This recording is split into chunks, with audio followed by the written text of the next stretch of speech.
ദൈവനാമത്തിന് മഹത്വമുണ്ടാകട്ടെ. ഈ പ്രഭാതവേളയിൽ തിരുവചന കേൾവിക്കായി കാതോർത്തിരിക്കുന്ന എല്ലാ വിശുദ്ധരെയും ക്രിസ്തയേശുവിൽ ഞാൻ പ്രഭാതവന്ദനങ്ങൾ ചൊല്ലുന്നു. ഇന്നത്തെ പ്രഭാത ധ്യാനത്തിനായി പരിശുദ്ധാത്മാവ് തന്ന തിരുവചനം ഞാൻ വായിക്കുന്നു. ഫിലിപ്പിയർക്ക് എഴുതിയ ലേഖനം 1-ാം അധ്യായം അതിൻ്റെ 1-ാമത്തെ വാക്യം. ക്രിസ്തയേശുവിൻ്റെ ദാസന്മാരായ പൗലോസും തിമത്തിയോസും ഫിലിപ്പിയിൽ ക്രിസ്തയേശുവിലുള്ള സകല വിശുദ്ധന്മാർക്കും അധ്യക്ഷന്മാർക്കും ശുശ്രൂഷകന്മാർക്കും കൂടെ എഴുതുന്നത്. ഇവിടെ നാം അടിവരയിടേണ്ട ഒരു ഭാഗം ക്രിസ്തയേശുവിൻ്റെ ദാസന്മാരായ പൗലോസും തിമത്തിയോസും. അതേ പ്രിയരെ, പൗലോസ് തിമത്തിയോസിനെ ചേർത്ത് പിടിച്ചു പറയുമ്പോൾ പറയുന്ന ഒരു വാക്ക്, എഴുതിയിരിക്കുന്നൊരു വാക്ക്, ക്രിസ്തയേശുവിൻ്റെ ദാസന്മാരായ പൗലോസും തിമത്തിയോസും. തിമത്തിയോസ് പൗലോസിനാൽ ക്രിസ്തുവിൽ ജനിപ്പിക്കപ്പെട്ട ഒരു സഹോദരൻ. പൗലോസ് വളർത്തിയെടുത്ത ദൈവമനുഷ്യൻ. പക്ഷെ പൗലോസ് തിമത്തിയോസിനെ കുറിച്ച് പറയുമ്പോൾ ഇപ്രകാരം പറയുന്നു: ക്രിസ്തയേശുവിൻ്റെ ദാസന്മാരായ പൗലോസും തിമത്തിയോസും. ഇന്നത്തെ കാലത്തുള്ള പൗലോസുമാർ ഇങ്ങനെ ക്രിസ്തുവിൽ ജനിപ്പിച്ച ദൈവഭക്തന്മാരെ, അല്ലെങ്കിൽ യുവാക്കളെ, സഹോദരന്മാരെയോ സഹോദരിമാരെയോ എങ്ങനെയായിരിക്കും അഭിസംബോധന ചെയ്യുന്നത്? I am the top, he is the least one or the last one. ഞാൻ ഏറ്റവും ഉന്നതനും അദ്ദേഹം ഏറ്റവും താഴേക്കിടയിലുള്ളവനുമായ ആ ഒരു മനോഭാവം വാസ്തവത്തിൽ ഇല്ലാതെ പൗലോസ് അംഗീകരിക്കാനുള്ള മനോഭാവം കാണിച്ചു.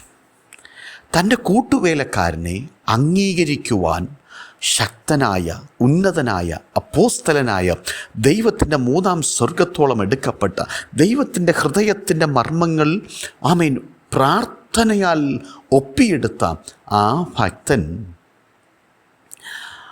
ആ ദൈവത്തിൻ്റെ ദാസൻ മറ്റൊരു ചെറിയ പ്രവർത്തകനെ, താൻ ജനിപ്പിച്ച, താൻ വളർത്തിയെടുത്ത, താൻ ക്രിസ്തുവിൽ ഉപദേശിച്ച, താൻ ക്രിസ്തുവിൽ തൻ്റെ പ്രാർത്ഥനയിൽ നിലനിർത്തുന്ന ഒരു സഹോദരനെ അഭിസംബോധന ചെയ്യുമ്പോൾ ഇങ്ങനെ പറയുന്നു: ക്രിസ്തയേശുവിൻ്റെ ദാസന്മാരാകുന്ന പൗലോസും തിമത്തിയോസും.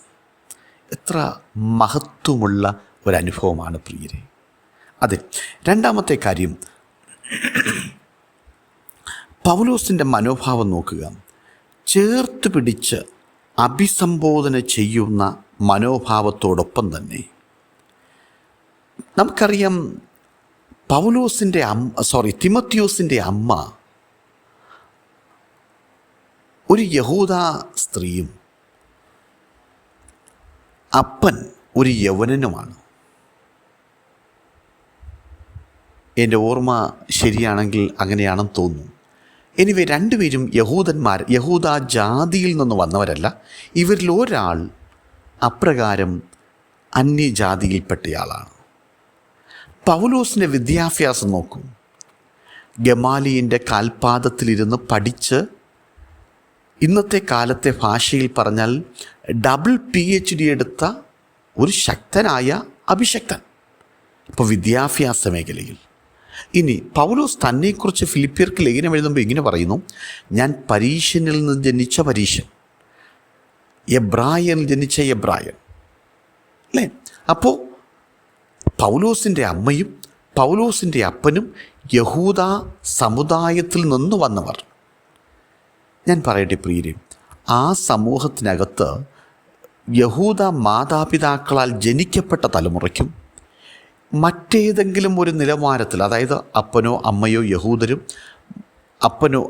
രണ്ടുപേരിൽ ആരെങ്കിലും ഒരാൾ യഹൂദ ജാതിയും മറ്റൊരാൾ മറ്റൊരു രാജ്യക്കാരനുമാണ് എങ്കിൽ അവർക്ക് അത്രത്തോളം അംഗീകാരം ആ നാട്ടിലില്ല.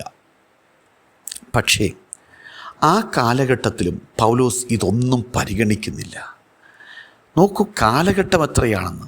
1-ാം നൂറ്റാണ്ടോ 2-ാം നൂറ്റാണ്ടോ എഴുതുമ്പോൾ ഇങ്ങനെ എഴുതുന്നു എങ്കിൽ, ഈ നൂറ്റാണ്ടിൽ നമ്മുടെ മനോഭാവം നാം ക്രിസ്തുവിൽ ഒരു പുതിയ സൃഷ്ടിയാണെങ്കിൽ ആകുന്നു എങ്കിൽ എന്തുമാത്രം മാറേണ്ടിയിരുന്നു. പക്ഷേ ഇന്ന് നമ്മളിലൊരു മാറ്റമുണ്ടോ?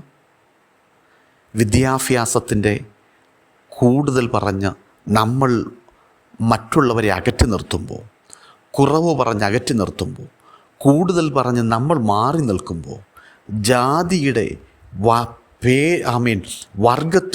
വർണ്ണത്തിൻ്റെ പേര് പറഞ്ഞ് നാം മറ്റുള്ളവരെ ചേർത്ത് പിടിക്കാതിരിക്കുമ്പോൾ, പൗലോസ് നമുക്കൊരു നല്ല മാതൃക കാണിച്ചിരുന്നു. ഞാനും ആ ശ്രേഷ്ഠനായ ദാസനും ക്രിസ്തുവിൻ്റെ ദാസന്മാരാണ്. ആരായി ശ്രേഷ്ഠനെന്ന് പറയുന്ന ദാസൻ? താൻ ക്രിസ്തുവിൽ ജനിപ്പിച്ചൊരു ദൈവപൈതൽ. പക്ഷെ പറയുമ്പോൾ, അഭിസംബോധന ചെയ്യുമ്പോൾ പറയുക എൻ്റെ കർത്താവിൻ്റെ ദാസൻ.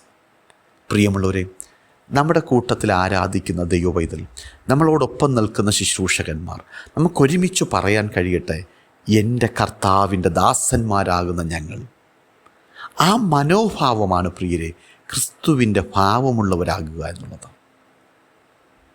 അതേ പ്രിയരെ, ഈ പ്രഭാതത്തിൽ ഈ തിരുവചനത്തിൻ്റെ ചിന്തകൾ നമ്മുടെ ജീവിതത്തിനകത്ത് നമ്മളെ ഏറ്റവും അനുഗ്രഹിക്കപ്പെട്ട നിലവാരത്തിൽ ഉയർത്തട്ടെ.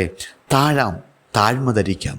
പൗലോസ് എഫീസർക്ക് ലേഖനം എഴുതുമ്പോൾ എഫീസ്യ മൂപ്പന്മാരോട് അപ്പോസ്തല പ്രവൃത്തികളിൽ പറയുന്നു, ഞാൻ വളരെ താഴ്മയോടും കണ്ണുനീരോടും കൂടി ദൈവം തന്നതൊന്നും മറച്ചു വയ്ക്കാതെ നിങ്ങളെ ഉപദേശിച്ചു. ഇതൊക്കെ വാസ്തവത്തിൽ ഒരു ദൈവികമായ പുരോഗതി, ദൈവികമായ ഉന്നതി നമ്മുടെ ജീവിതത്തിൽ വരുമ്പോൾ ദൈവത്തിൽ നിന്ന് നാം പ്രാപിക്കേണ്ട ദൈവിക ഗുണങ്ങളാണ് പ്രിയരെ. അതെ, ഈ നാളുകളിൽ നമുക്കത് പ്രാപിക്കാം. ദൈവം ഈ തിരുവചനങ്ങൾ അനുഗ്രഹിക്കട്ടെ. May God bless you.